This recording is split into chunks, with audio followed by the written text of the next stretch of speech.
in its most simple term, grooming is really a process of preparing someone for abuse. It involves establishing trust, playing upon a person's vulnerabilities, and getting that person into a psychological position where you can more easily prey on them. We hear of this term being used, for example, in all kinds of predatory circles, people who prey on children and on teens, because just by dint of being a child, that renders them vulnerable. But grooming, quite frankly, can happen to someone at any age. What's so frightening, concerning, troubling is that abusers have an uncanny ability to smell out the people who are vulnerable and work with it. So in other words, if they meet someone who's immune to their tricks early on, an abuser will move to a new target. He'll recognize this as not somebody who's sort of a candidate to be and the groomed. only voice they hear is that of the malignant narcissistic person saying over and over again, yep, you're the problem. So let me put it out there that I think actually love bombing is a form of grooming, right? Because love bombing in and of itself involves creating a courtship or a seduction designed to get someone into position to be narcissistic supply. Get someone into a position where it's hard for them to get out of the relationship until the love bombers decided that they can be done with them. Get them in a position so the love bomber can control them. Get them into a position where the love bomber can devalue and discard the person, which then feels good for the love bomber because they, honestly, really do get their identity from being the one who's in charge, from the one to be the one who's dominant. Love bombing is an inherently confusing process. Again, it does play upon vulnerabilities. Because there's so much kind of activity happening during the love bombing stage, it blocks the process of getting to know someone in a well-paced manner so you can make healthy decisions about a relationship.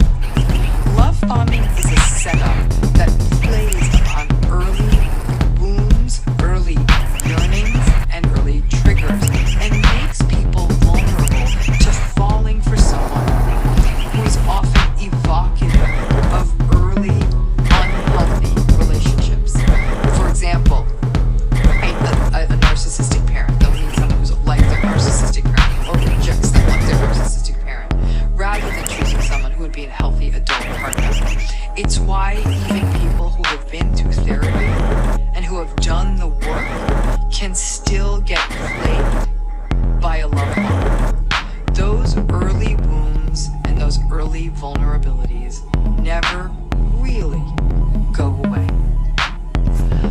Love bombing is a term that we are all using, but in the classical example, we often think of the grandiose love bomb, right? The grandiose love bomb is the fancy dinners and the gifts and the vacations and the grand gestures and the person who's like, let's order everything on the menu, or I'm going to send them flowers every day, and good morning texts and good night texts and social media posts where they write down, I'm the luckiest person in the world, armed with lots of hearts and emojis, and it's forever, baby, after 2 weeks. It's noisy and it's distracting and it blinds you from seeing red flags.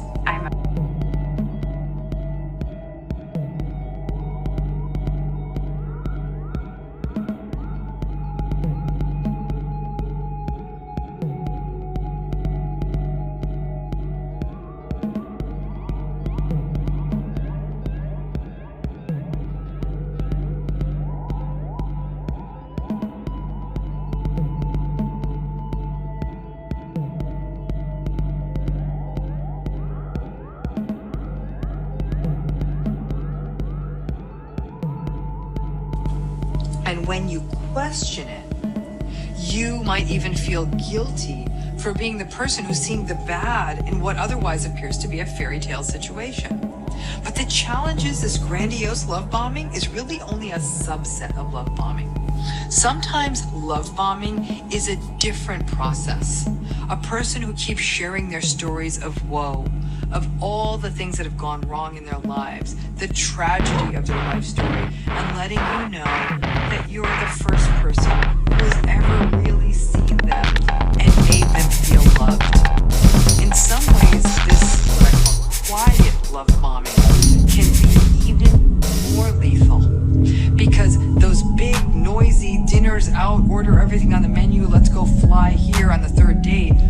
gestures are in your face, while the quiet stuff is more subtle. It doesn't feel grandiose or theatrical.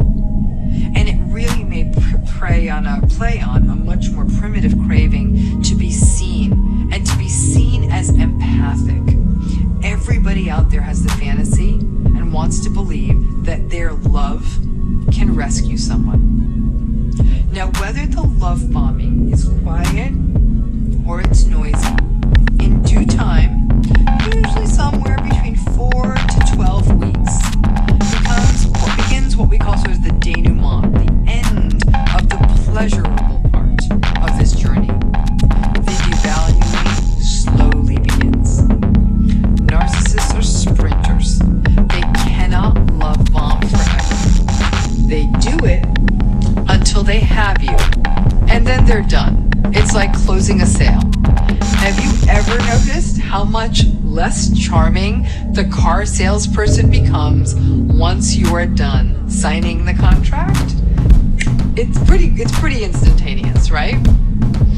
So with the grandiose love bombers, it's all about telling you that you are not grateful, that you are selfish, and that you are needy. And how dare you expect them to actually sit and chat with you after all they did. So at that point in the love bombings, you're actually trying to make the relationship go deep. They'll treat you like you're ungrateful. And then they might even call you entitled. In fact, the grandiose narcissist, once the initial love bomb is done, might even start calling you narcissistic or selfish or even needy at this point. And because of the cognitive dissonance inherent in all narcissistic relationships, you're going to fall for it. And you're going to second guess yourself and wonder if maybe you were in fact being needy and unfair. And after all, they did do so much for you. If you were quietly love bombed, it may be about the passive aggressive stuff at this point, because that's often a common dynamic after the quiet love bomb. You may believe that this sensitive, wounded person in front of you may actually want to start hearing more about your life. And instead of just always talking about what's going wrong in your lives, maybe you're going to start saying, hey, guess what? Good news. I had this amazing thing happen. And when you start to share, that quiet love bomber might start saying things like, why do you need to share these things that are to me? Why do you need to share these things to me or with me that are happening to you? Why do you have to tell me about all this stuff going on at work? Are you just trying to make me feel bad about myself? And that starts happening enough times that you start censoring yourself. And before you know it, not only do you stop talking about your triumphs, you may even stop even trying to reach them or excel in any way, because you don't want to make your partner feel guilty or sad or bad that their life isn't going as well. And then there are even other types of love bombing you may not even consider to be love bombing. One is the version that I call the lapdog love bomb. Initially, the new person in your life may want to be with you 24/7. Remember, that quick ramp up of a relationship is a very common narcissistic maneuver. They'll call constantly, text constantly. How are you? Where are you? I will fly to where you live. I will drive 20 hours to see you. Show me where you are. By the third date, you may find yourself waking up next to them, or at least waking up to their incessant texts, and the ones you may not have gotten the night before. And that might start happening every single night from there on forward. These relationships often culminate in the too much, too fast.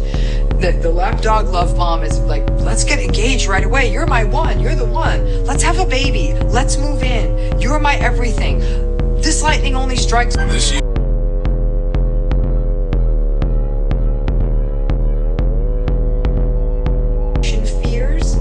The lapdog love bomb is a real risk, because there is a comfort. This person never leaves your side, unless maybe you're going to work, but you never have to deal with the goodbyes, because the person never leaves your side. So it really plays on those separation